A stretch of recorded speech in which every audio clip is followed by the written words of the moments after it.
53 days out from the election, the Harris campaign is clearly in high gear, pushing rallies, the local interview plan I mentioned. We might get excerpts of that within the hour, a new plan to speak with Oprah, and all these other rallies and campaigning since the debate with Trump. Trump waving away any talk of another debate, which is interesting. He understands, apparently, that this debate was bad enough that a second could be as bad or worse. And he's also not playing games. We've covered Trump for years. This is a guy who claims he wants debates, claimed he would sit down face-to-face with Mueller. He has spent many news cycles often claiming he would do things and then not. Why is it different now? Well, this is a conversation that might be out of his control. If he tried to fake and claim he wanted another debate, it would add more time to people discussing the debate, which also itself may be bad for him. Harris is trying to build momentum off the debate performance. She's been hitting swing states. She did 2 rallies in North Carolina yesterday where Harris and Trump are tied. Donald Trump and I had our debates. You watched it? Did you watch it?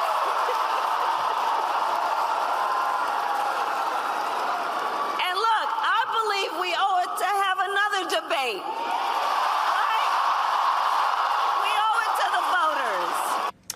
There you have it. Campaigns often boil down to 2 big factors. The message, which takes endless repetition from the candidate, their surrogates, the ads, all the millions of dollars spent repeating the message. That's one part of the campaign, and you might have heard some of those lines or variations on them from Harris and her allies before. The other part is momentum. And what we're seeing this week that might have been seemingly logical Tuesday night, even Wednesday morning, as it sunk in that Trump had a terrible debate and Harris had a good one, has really only built in the last few days up through tonight, and Harris now confidently doing, as I mentioned, a new television interview, is the momentum part. She is stitching the debate performance and the perception of that performance, not really close, not one of our polarized, contested things where Republicans and Democrats see the economy differently. She is seizing on the fact that it has become clear, as we've reported and shown you, that voters think she clearly won. Many Republicans admit in public she clearly won, and she's using that for momentum. And the momentum part brings us to Tim Walz, who is out in other parts of the country, including Michigan, part of that so-called blue wall they want to win. Again, using the debate, the performance, Donald Trump's failure on that debate stage to build the campaign's momentum. Take a look. There was one person on that stage who should be the next president of the United States. One person.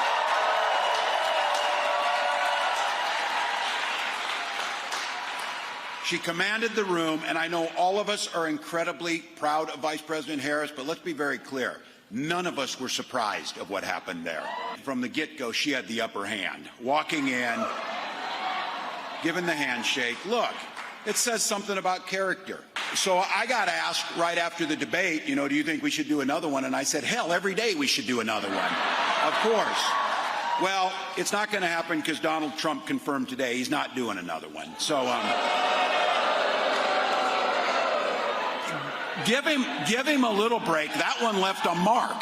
That one left a mark. So he's with it. So look, who he was on full display the other night. His true colors were out there. Not just his makeup. Not just his makeup. That's Tim Walz's signature style, which people are learning about. And while there's plenty of back and forth in politics, I would add, fact check, true. Donald Trump was on display, and we are so accustomed to him getting away with things and running away from his record that the combination of Kamala Harris being very good at this, and that's demonstrated, but also evolution and learning within the media and the fact-checking that occurred at that debate, which has not always been standard, as well as our civic discourse, if I can sound so high-minded on this Friday at the end of the week. I think more people are on to the tricks and the lies and the BS. And so the idea here that Donald Trump both lost and is running away from her, running away from another debate, and has been forced to tell the truth about that. After lying all through Tuesday, Kamala Harris and her campaign and her efficacy has him telling the truth, apparently, on this issue by Friday, which is he doesn't want to debate her again. He couldn't handle her truth, and he's running away. And that brings us to some wisdom from the great Bob Marley. You're running and you're running and you're running away, but you can't run away from yourself. Sometimes lyrics have psychological wisdom, and sometimes they have, we think, political application. Donald Trump cannot run away from who he is and who he has been for some time. The fact that he is less aware of how it's playing, that it played poorly, that he's been allegedly fighting with his own senior campaign leadership about that he went out in the spin room, as we showed you, to try to say what maybe others wouldn't, to double down on things like pet eating. He can't run away from himself, and he's certainly, based on the evidence we have, not about to change into a different, more reflective, more accountable person at this late stage in his career and in this campaign. Now, Harris is in Pennsylvania, which is a critical state, and we can tell you some of the numbers. The Harris campaign is pouring money in, which also speaks to the fact that it's still close and that Republicans and Donald Trump have very good fundamentals in that state. Look at this from the Times. I wanted to show you this. A quarter of the ad spending through Election Day going to Pennsylvania, which just reminds you how that delegate-rich state matters. And even if they think the Harris campaign, she's doing great, even if they think in polling she might be up by a hair, they cannot risk losing Pennsylvania. There is not a good map for them if you lose Pennsylvania to win the Electoral College. Now, I've mentioned, and I said this, and our colleagues talked about this, we talked about it together Tuesday night and Wednesday. More than one person on this channel said, here's how she won, look at the substance and the facts, but we have to wait to see what the voters think, because debates are not scored by the media or a judge. There's no jury like in court that comes out with a ruling the next day. They are judged more broadly by the public over the days and even sometimes weeks ahead. Well, we are ending the week, and I can show you over half surveyed say that Donald Trump stumbled and did not appear sharp. You can see, look at the gap between the 52% that say he stumbled and only about 1 out of 5 total voters who said they watched or were familiar with the debate said that about Harris. Americans also weighing in on the winner, a whopping 53% say Harris won. Only 24% could muster that view for Trump. And in fairness to Donald Trump, I mentioned this earlier this week, I will say it again now. So like a candidate, sometimes we repeat things. 24% of people familiar with the debate saying Trump won means a heck of a lot of people who have voted for Trump in the past or are Republicans don't think he won. Didn't say that to a pollster or a friend or family member. That is a problem for Donald Trump. It is a shockwave. Doesn't mean those people won't vote for him, but it certainly depresses even the enthusiasm of his past voters. And then this brings me to the commentariat. We live in a world where we hear, especially from the MAGA side, constant lies. It became a litmus test to lie about the results of the 2020 election. Donald Trump was the loser. And one of the litmus tests was to publicly lie and claim he wasn't the loser. But he was. Donald Trump is the loser of the 2020 election. Fact. He was the loser. I said it then. I'll say it now. Many prominent Republicans trying to keep power or influence in MAGA world either won't say it or even directly lie about it. Low bar here, but some of those same people who some of the time have flirted with that appear to feel the need to just tell the truth about the fact that they think Trump blew it. And maybe that's because they feel like telling the truth, or maybe it's because, as I told you, some of them want to get through to him through the television screen and say, hey, big guy, you keep doing this, you might be more likely to lose. Some even acknowledging where Harris hit her mark. Take a look. Whoever did debate prep for Donald Trump should be fired. He decisively lost it. He was terrible. He took all the bait and none of the opportunities. Every voice you just heard was either a full-blown conservative who spent their entire adult career as a conservative or someone in the Fox News firmament. Okay? So you have Bill O'Reilly and Frank Luntz and RFK Jr., who's just recently endorsed Donald Trump and is trying to help him, he thinks. I could have showed you many more minutes of people who are just independent experts or voters, let alone Democrats and liberals, but that's just on the conservative side. Now imagine what they're saying to each other with the cameras off. Imagine what they're saying in private. And again, if RFK Jr. is saying that in public and he's literally appearing on a stage with Donald Trump, he has the ability to speak to him and the campaign. Imagine what they're telling the campaign. Hey, no wonder there's not going to be another debate. If they don't think they can improve his performance, nobody wants to let him go get smacked around intellectually and politically by the vice president again. certainly hard to imagine that all of this would bring someone towards him this week. And then the concepts of a plan. That matters. It may have been a gaffe, it may have been worded poorly, but underneath it is something substantive. Does Donald Trump care about this job? He clearly wants to stay out of prison, and he still wants to punish his enemies, and he talks about being a dictator. Those are all things that are about him and his power. But does he care about the actual job of being president and being concerned about you and the public and policy and health care and all the other things? Because whether you have an actual plan to deal with the national health care debates we've been having forever, but certainly during his tenure, matters. And it was a revelation, a problem for him, that he couldn't even, in his own words, claim that he has an alternative to the Affordable Care Act, or what they sometimes call Obamacare.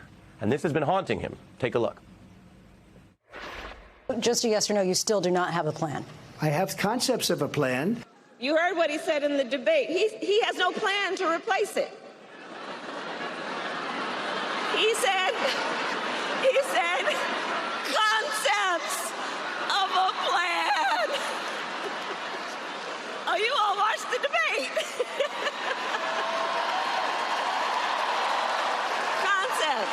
Concepts. No actual plan, concepts.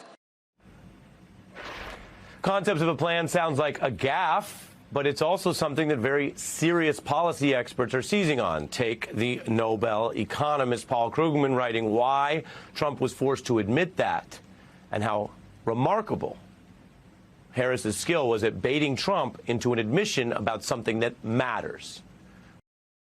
Over 200 people who worked for President George H.W. Bush, President George W. Bush, John McCain, and Mitt Romney have endorsed me for president.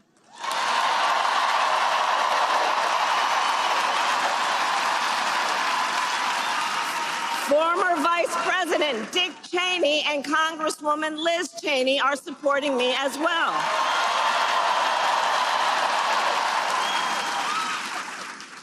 Because, as they said, we have a duty as citizens to put country above partisanship and defend our Constitution.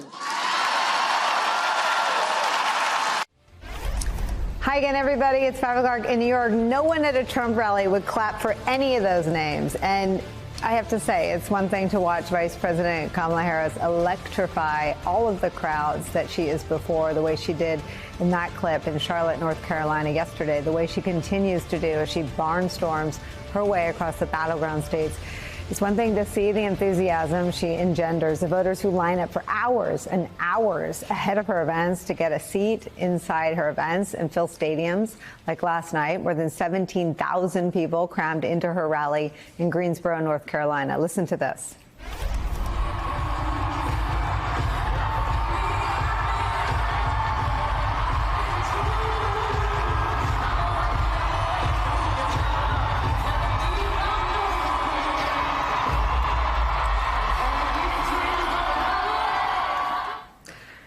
In politics, there's a technical term for that. It's called a rock star reception. But make no mistake, this is not a vibe campaign or just an enthusiasm and effort. It is a laser-focused, data-driven strategy to prevail in November by going county by county, state by state, peeling off swing voters in the battlegrounds. You can hear it when she talks about the more than 200 people who worked for President George H.W. Bush, President George W. Bush, John McCain, Mitt Romney. You can hear it when she lists the litany of former Trump aides who warned publicly that Donald Trump is unfit to serve in the nation's highest office ever again. And now she's taken the message straight to voters who may even identify as Republicans, handing them a permission structure to join her perhaps historically wide ideological coalition. You heard it yesterday when Vice President Harris addressed the crowd in North Carolina. She's doing it again today in Pennsylvania, in counties where Donald Trump won in 2020. Here's Vice President Harris's campaign spokesperson, Ian Sams, earlier today. She's stumping across these two counties that Donald Trump won in 2020 to expand her appeal and to grow her support in these areas. I mean, you're talking about a state, Pennsylvania, that was decided in 2020 by around 80,000 votes. She's making real gains among Republicans. And so when you go in to communities like this in Lucerne and Cambria County, Pennsylvania, where the margins really matter, she's speaking to voters to try to get her message out that we can actually turn the page on the Donald Trump era and come together and unite as a country. She's not just trying to target and bring in Republican voters. She's also going after rural voters in ruby red counties. Politico reporting this, quote, Harris's team is trying to reach out to rural and small town voters in an effort to limit Trump's margins in the key battlegrounds. Quote, Harris herself is venturing into some of Pennsylvania's largely rural red counties Friday as part of her battleground blitz, as well as, quote, circulating her first detailed goals for rural America in a bid to woo voters the party has been hemorrhaging support among for decades and who will help determine the outcome of the November election. It's where we start the hour with the North Carolina Democratic Party Chair, Anderson Clayton, also joining us, Battleground States Director for the Harris-Walz campaign, Dan Kennan, is here. Let me deal with this sort of targeted strategy that seeks to turn and convert what is clear to all of our eyes, right? I mean, a dominant debate performance, a presence in these rallies that makes sure that the line at the next one is longer, that the people show up earlier. It's sort of the effect of momentum on top of momentum, on top of a crowd experience that fuels more momentum. How are you guys, whose job it is not to sit there with the volume up, but to mute the TVs and make sure it converts to turnout in November and in the early vote? How are you converting that to get these margins in the battleground states in November? That's really the critical question, Nicole. You have to take something that is so palpable and energetic, but then do something with it that talks to voters, communicates something effective in person if you can, but certainly on the phone and online as well. And a couple examples. At the debate itself, our campaign organized around that moment. We expected the vice president to do well, and of course she delivered as she does in every big moment. But we had 1,700 debate watch parties across the battleground states. And in North Carolina, the several hundred parties they had in that one state alone, they shifted another 2,000 volunteers coming out of those watch parties. So the debate itself was a catalyst for volunteer activity. And then yesterday, at those big rallies in Charlotte and then again in Greensboro, our team signed up another 7,000 people for volunteer shifts at those two events alone. So they're great for momentum. They're great to spread the message. They're great for energy. They're great for the optics, obviously, and the politics. But we take that as an organizing imperative and turn those folks that come to those rallies into further ambassadors for the campaign to do doors, to do calls, to bring friends, and to have a presence in their communities that help us along the way. Dan, we have a live shot up of her rally later tonight in Wilkes-Barre, Pennsylvania. The Pennsylvania travel looks very much targeted by data savants like David Plouffe and yourself. Tell me how much you were able to look to Governor Shapiro's campaign. He ran against a radical election-denying extremist in Mastriano. He had what she has, this ideologically broad coalition of support. I mean, could you imagine deploying some of the now many, many, many Republican surrogates, like the folks we saw at the Republican convention, people like Adam Kinzinger or Jeff Duncan in the coming days in Pennsylvania? Oh, sure. I mean, I think having that permission structure from people like Adam Kinzinger or Liz Cheney or other Republicans, Alberto Gonzalez is another one that has come out recently, obviously, to be on the trail or even just communicate in their own voices the stakes in the election and the fact that Donald Trump is simply unfit and dangerous to hold the highest office in the land. That helps. That creates that structure to peel away those voters. And I do want to say one thing about the data-driven approach, Nicole. We certainly are that. We look at data, we look at the polling and the research, we look at the election results cycle by cycle. We understand empirically how voter contact affects propensity to vote and also the who you will vote for at the end of the day. All that's factored in. But there's also a human element here. I think that for cycles, Democrats got so obsessed with the efficiency of targets that they just let some areas of the country go. And if you stop showing up, eventually it's going to catch up with you. And I think it caught up with us a bit in 2016. And what's been really, I think, important in this campaign and past election cycles in 20 and 2022 is to have a presence in these communities. There's 50 offices in Pennsylvania. You know, obviously we're talking about Johnstown today, but we have an office in Lancaster. We saw us in Beaver County with a bus tour with Governor Walz and the vice president recently. Those are places, if you show up, if you show voters that you respect them, you want to listen to them, there's certainly a data element to talking to them and deciding you can peel away some Trump voters county by county. I don't want to discount that. But it's the respect for the voter, the respect to say, I am going to be a president for all America. Donald Trump is going to be in it for himself. I think they see that when you look them in the eye in a way that we don't see the former president do at all. Well, that's so interesting, and that is so. It's a sign of a very sort of enlightened and hybrid campaign, right? And it's I imagine it's driven by the candidate herself, where you believe in the possible. And I think there are two ideologies around data, right? That data follows or data leads. And I guess what I'm hearing you say is that maybe in some places the data can follow and your candidate can lead. Just say a little bit more about what you view as possible. I mean, are you looking at Florida or Ohio in any different ways? Maybe not the way we all understand Florida and Texas and Ohio to be? Well, I think Florida is interesting because of the extreme politics that Ron DeSantis has taken to just parrot and mimic what Donald Trump has done nationally. And of course, you've got the ban, the very draconian ban on abortion in Florida, and this ballot initiative, which makes it all the more interesting. And so I think that's going to be an interesting Senate race to watch, certainly. And we've got a team on the ground in Florida that's working very hard to make that state competitive, and we will continue to do that. But at the end of the day, Nicole, I think our imperative is to look at the 7 states primarily that are really the true toss-ups in this election. And they've been close in 18 and 2020 and 2022. And there's just this gravity that we think exists politically. And despite the momentum and the big crowds and the $47 million raised in the 24 hours after the debate from 600,000 donors, all of that is incredible for us and is a tool in our toolbox. But we just know these states, including Pennsylvania, are going to be exceptionally hard. They're really tough. They're going to be really close. 74,000 votes in North Carolina, 80,000 votes in Pennsylvania, 11,000 votes in Georgia, and something similar to that in Arizona. It's just too close to take our eye off the ball in the places that I think will be decisive in this election. And the campaign we're running is designed to really win a close race across the entire battleground. I'm going to actually do something really unusual, and I'm going to invite you to attend one of Donald Trump's rallies.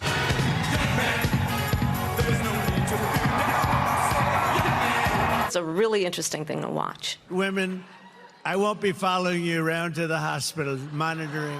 And what you will also notice is that people start leaving his rallies early out of exhaustion and boredom. By the way, her crowds are zero. Her crowd, she's got no crowds. And I will tell you, the one thing you will not hear him talk about is you. They take in the geese. You know where the geese are? In the park, in the lake. And even walking off with their pets. My dog's been taken. You will not hear him talk about your needs, your dreams, and your desires. I always liked him. I'm not going to watch him anymore. I'm not going to watch him because he's not legit, what he did. I'm not going to watch him. And his hair's not as good as it used to be, you know? I'll tell you, I believe you deserve a president who actually puts you first. The parents, Mom did, they're so proud. She gets, come on, baby, you can do it. You saw it. Well, can't do it. She couldn't get it up. And I pledge to you that I will. My wife hates when I do this. She says it's so unprecedented. Yeah. Good morning and welcome to Morning Joe. It's Friday, September 13th. Willie, are you ready for the weekend? I am. I love his obsession with David Muir's hair. He's disappointed that the hair's gotten worse, implying that he used to think David Muir has great hair. Went on it at some length about that. Fascinating. Does he really want to be talking about hair? I don't know. And then the weave, I don't know. It seems to me that right now the big story is the fact that he doesn't want to debate again. I'd love to get your thoughts on this. Yeah. It seems to me they could have waited a week or two, but he must have been so traumatized by being so badly beaten that he just wanted to get it out of his mind that he would ever have to be on stage again with Kamala Harris. Yeah, I mean, he objectively got blown out of the room at that debate three nights ago. He knows that. His advisors know that. Republicans who support him generally have said that on television. Fox News hosts are saying that he knows he got creamed. And so now he's framing it as the debate was unfair to me. The moderators were too mean. I'm not going to do that again. He doesn't want to get back in the ring with Vice President Kamala Harris. That's the truth. So as you said, Donald Trump officially now is backing out of a second debate with the vice president. Despite previously claiming he would participate in one more debate with Harris, the former president said yesterday during that rally in Arizona that because he, quote, won on Tuesday night, he doesn't need another one. But when a prize fighter loses a fight, you've seen a lot of fights, right? The first words out of that fighter's mouth is, I want a rematch. I want a rematch. And that's what she said, I want a rematch. Polls clearly show that I won the debate against Comrade Kamala Harris. She went over to ABC, which, in my opinion, has taken a big hit because these two people were bad news. They kept screaming at me. I said, why are you screaming? I'm saying to myself, I'm looking at him. I always liked him. I'm not going to watch him anymore. I'm not going to watch him because he's not legit. What he did, I'm not going to watch him. And his hair's not as good as it used to be, you know? So because we've done 2 debates and because they were successful, there will be no third debate.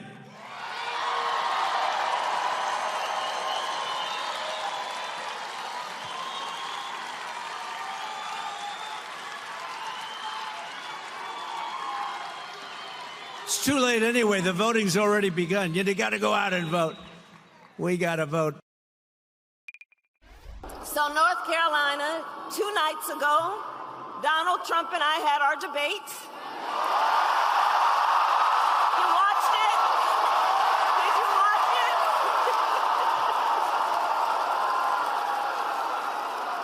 And look, I believe we owe it to have another debate. Right? We owe it to the voters. Because here's the thing. In this election, what's at stake could not be more important. That's Kamala Harris, Willie, on the road in front of yet another massive crowd, despite what Donald Trump says. And here's the problem with everything Donald Trump said in those sound bites.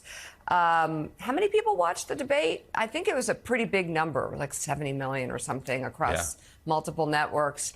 And so we don't have to actually say, oh, he's lying. Let's fact check that. Everyone saw it. Everyone saw it. Everyone knows that he's lying. Yeah, and he likes that boxing metaphor about a rematch, somehow framing that as how he won. He doesn't need another one. I think the more apt boxing metaphor is that he just got his butt kicked in the 3rd or 4th round, and he's deciding not to come back out for the next round, where Kamala Harris is standing in the middle of the ring, say, let's do it again. He wants none of it. Let's continue the conversation with the co-host of MSNBC's The Weekend, former chairman of the Republican National Committee, Michael Steele, Pulitzer Prize-winning columnist and associate editor of The Washington Post, Eugene Robinson, and managing editor at The Bulwark, Sam Stein. Guys, good morning. Great to have you all with us. Michael, I'll start with you. Your take as someone who has worked in politics for all of his adult life about what it means when someone suddenly declares they don't want another debate. Yeah. When you come out and try to frame this the way Donald Trump is framing it after we saw what we saw, right? It's not like this was one of those things that you only heard on radio or you just didn't tune in and missed it. And no, a lot of people saw this. We know he's lying. We know he not just got stung, he got knocked down. And he got knocked down in such a way that he could not get up. So basically what you have is to keep this boxing metaphor going, the guy on the mat looking up with one hand up in the air, trying to get up off the floor saying, I don't want any more, no mas. And it's very clear why, because he recognized from the very beginning of that debate, and for me, Willie, it was the moment she walked over and shook his hand. She threw him off his game in that moment because he had no intentions of shaking her hand. He was not going to be the gentleman to go to the center of the ring, if you will, and shake your opponent's hand and to begin the conversation. But she did him one better, went over to him and introduced herself, Kamala Harris. And from that moment, he was not the same. She started off a little rocky, but she found her footing very quickly on issue after issue. And the only thing he was reduced to was talking about ducks and cats and whining about the fact that, you know, she was lying about his crowd size. If that is basically the essence of that debate for Donald Trump. And so, yeah, he's on the mat looking up from the floor saying, I don't want no more. God bless you, Donald, because when you get up, she's going to hit you again. And she's ready. And I think the country's ready for her to continue to do that, because I think I heard Mika say at some point earlier this week, we're just exhausted. And I think we're done with all of this. And she has become, as Donald Trump was the avatar for grievance and regression and looking backwards, she's now the avatar for looking forward and hope. And people see that there is something ahead that they can move towards, as opposed to staying stuck where we are. Kudos to you, Michael Steele, for taking our extended boxing metaphor to the Roberto Duran Sugar Ray Leonard fight with no mas in 1980. Very nicely done there. Eugene Robinson, we saw there just again the stark contrast. We saw Donald Trump at his rally in Arizona talking about dogs and cats and geese and David Muir's hair, and then cut to two raucous, crowded events, contrary to what Donald Trump keeps saying, for Kamala Harris in the state of North Carolina. Again, just trust your eyes. Is there a big crowd there? Are they enthusiastic? Are they excited? Yes, the answer is. And how gleeful the vice president was when talking about the debate, the smile on her face, because she too knows how it went in that room in Philadelphia on Tuesday night. Yeah, she had two rallies in North Carolina yesterday. One was like 7,500 people. The other was 17,500 people or something like that. They were huge, and they were raucous. They were enthusiastic. They were full of joy. They were exactly what Trump and his camp most fear. Look, this debate was, we'll see if it was a real turning point in this election, but it was certainly a moment that can only be good for Kamala Harris, and a moment that can only be bad for Donald Trump. And I imagine that his staff, when he said, okay, maybe we don't do another debate, I imagine they encouraged him, okay, send that out, say that today, and put it, let's eliminate the possibility of another debate, because how could they stand another one of those, another beatdown like that? Right. I just don't, I don't see it. You know, not overtly trying to be mocking, because these are really serious times. Nobody made that more clear than Kamala Harris did on the debate stage. But one final note about the debate. I mean, it really was, no joke here, it was the Wizard of Oz, finally, at the end, when the curtain is pulled back. His act was dismantled by her face alone, and also everything that she said. In front of so many people, it's going to be very hard for the former president to convince anybody, except for diehard MAGA, who don't, the types of people who will follow him to anywhere. It's going to be very hard for him to convince most Americans that he had a modicum of sense and had any hits during that debate. He was the loser. And for the first time, everyone at the same time saw it. Garrett, first to you. What does it say about the Trump campaign? They were talking about these totally false conspiracy theories, not about issues, not about the economy. 50 days out. Well, it tells me two things. Number one, Donald Trump and his campaign have long been obsessed with the sort of category of news stories that I would call immigrants behaving badly. I mean, Donald Trump has made something he calls migrant crime central to his campaign platform, controlling not just illegal immigration, but in some cases limiting legal migration into this country, all by highlighting crimes committed by migrants all around the country. It's a regular feature of his stump speech. I think what this particular incident also shows is the terrible information control that this campaign has had on what Trump consumes and what Trump turns around and talks about. We saw this during his presidency, the difficulty that his staffers had at the White House in controlling what kind of paper, what kind of information got in front of the president and what he might turn around and talk about. And it's very much the same on the campaign today. It can be something as simple as a meme that pops up on X or on Truth Social that gets in front of him that then kind of germinates into this full-fledged conspiracy theory that he's going to be out on the trail talking about. It has become an enormous distraction for what the campaign believes is its core message, however tangential the original concept might have been, Andrea. And Michael Steele, John Legend, who is apparently a native of Springfield, Ohio, was on Instagram earlier defending immigrants and specifically Haitian immigrants. Let's watch. They are hardworking. They're ambitious. They commit less crime than native-born Americans. And they will assimilate and integrate in time, but it takes time. So I think all of us need to have the same kind of grace that we would want our ancestors to have when they moved here, with our Haitian brothers and sisters who move here too. And nobody's eating cats. Nobody's eating dogs. The campaign is getting uglier the closer we get to Election Day. Separately, the New York Times is reporting that in Michigan, a group that appears to have ties to Republicans, a group called Future Coalition PAC, is pushing anti-Semitic ads on YouTube about Kamala Harris's husband, Doug Emhoff, who is Jewish and has been campaigning against anti-Semitism, about Harris's pro-Israel views and her husband's faith. Clearly an effort to eat into her support among Michigan's large Muslim population, especially in Detroit.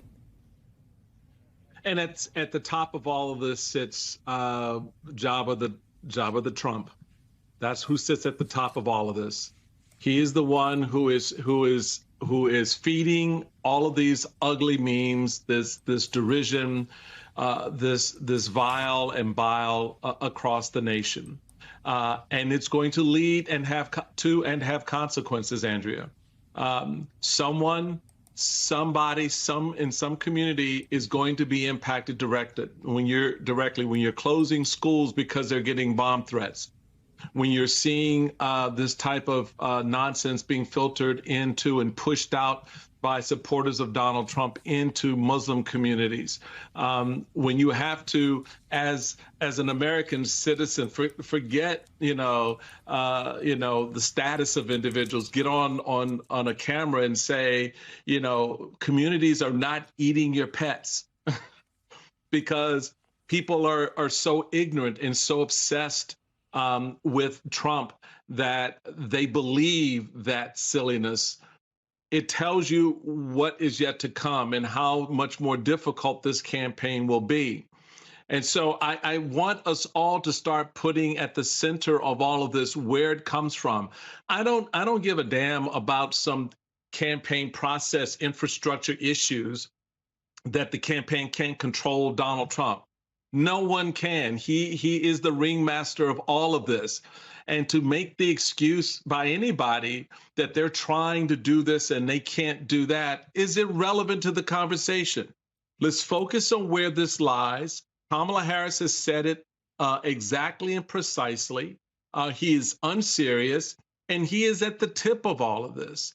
And I think the sooner we get to that space, the easier it is to continue on with the conversation about moving the country forward and standing up the reason why we should not look backwards and why we don't have to embrace any of this. And I just think that's where we need to be, because we'll spin our heads and our wheels trying to reconcile and understand. I'm past understanding Donald Trump. I understood from the very beginning what I was dealing with. And it's high time the rest of us get on that page. Well, you're expressing a concern that was expressed in, I would say, quieter terms, but pretty explicitly by Lindsey Graham, who has apologized and explained him throughout this campaign and throughout the last couple of years, saying it's time for him to stop putting conspiracy theorists on his airplane and get to the issues. McKay Coppins, separately, as we talk about conspiracy theories and stoking divisions, J.D. Vance on Monday was asked about January 6th on a podcast called All In, which is not related to MSNBC's program with Chris Hayes by the same name, by the way. And here's what Vance had to say. Pence was not asked to overturn the election. He couldn't have. But two, the reason... He was asked to not certify it. Sure. So would you have certified? I'll ask you for the third. Again, I would have asked the states to submit alternative slates of electors and let the country have the debate. It doesn't necessarily mean the results would have been any different, but we at least would have had the debate in Pennsylvania and Georgia. I don't know where to start. The Supreme Court made decisions in there were 63 separate judges, and several of those cases went all the way to the Supreme Court, that there were not fraud that would have changed the election outcomes, and that the electors should, on schedule, on January 6th, all be certified. And the fact that Pence wasn't asked, I mean, there's endless testimony about that, including from him.